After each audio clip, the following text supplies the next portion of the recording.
السلام علیکم، میرا نام ڈاکٹر فرتاش ہے اور میں بنیادی طور پہ ایک یورولوجسٹ ہوں۔ میں کالج آف فزیشینز اینڈ سرجنز کا فیلو ہوں، اور آج جس موضوع پہ میں آپ سے گفتگو کرنے والا ہوں وہ ہے ایکسیسو ماسٹربیشن یا مشتزنی۔ میرے سے بہت سے لوگ مجھ سے آ کے میرے پیشنٹس مجھ سے پوچھتے ہیں کہ ڈاکٹر صاحب ہم نے جوانی میں بہت زیادہ مشتزنی کی ہے اور اب ہمیں ڈر ہے کہ اب ہماری شادی ہونے والی ہے، تو کیا ہم اس طرح پرفارم کر پائیں گے یا نہیں۔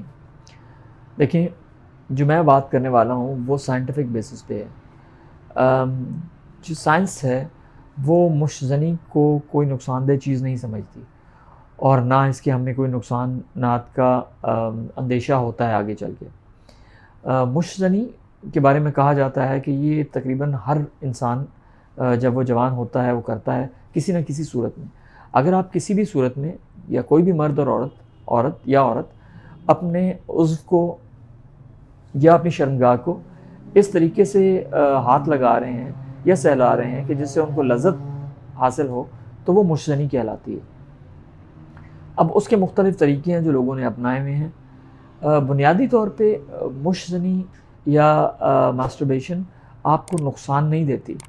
انفیکٹ میرے پاس جو بزرگ لوگ آتے ہیں اور جن کی بیگمات جو ہیں وہ ان کا انتقال ہو چکا ہے اور وہ دوبارہ شادی کرنا چاہتے ہیں 3-4 سال گزرنے کے بعد، میں ان کو مشتزنی کا مشورہ دیتا ہوں کہ آپ مشتزنی کیا کریں، تاکہ اور ساتھ ادویات بھی پرسکرائب کرتا ہوں تاکہ ان کا جو عضو تناسل ہے اس میں خون کا بہاؤ بڑھے اور ان کو ہوشیاری بہتر آئے۔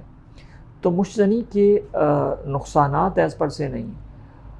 ہوتا یہ ہے کہ ہمارے معاشرے میں مشتزنی کے بارے میں جو بہت سے غلط فہمیاں مشہور کی گئی ہیں پورے انڈو پاک میں، اس کی وجہ سے نوجوانوں میں ایک شدید قسم کا احساس ندامت پیدا ہوتا ہے جب وہ مشتزنی کرتے ہیں، اور وہ احساس ندامت سم ٹائمز اتنا شدید ہوتا ہے کہ نوجوانوں کو ہوشیاری آنا ہی بند ہو جاتی ہے۔ ایکچولی وہ مشتزنی کا نقصان نہیں ہے، وہ اس احساس ندامت کی وجہ سے ہے جو آپ کے معاشرہ، آپ کے مولوی صاحب یا آپ کے گھر والے یا کوئی بھی آپ کے اندر پیدا کرتے ہیں۔ اگر میں اس احساس ندامت کو نکال کے سائڈ پہ کر دوں تو میرے خیال میں مشتزنی سے آپ کو کوئی نقصان نہیں ہوگا۔ تو یہ اس کا جو زیادہ تعلق ہے اس کا سائیکولوجیکل ایسپیکٹ زیادہ اسٹرانگ ہے فزیکل کے نسبت۔ فزیکلی آپ کو مشتزنی سے کوئی نقصان نہیں ہے۔ آپ کا بہت بہت شکریہ۔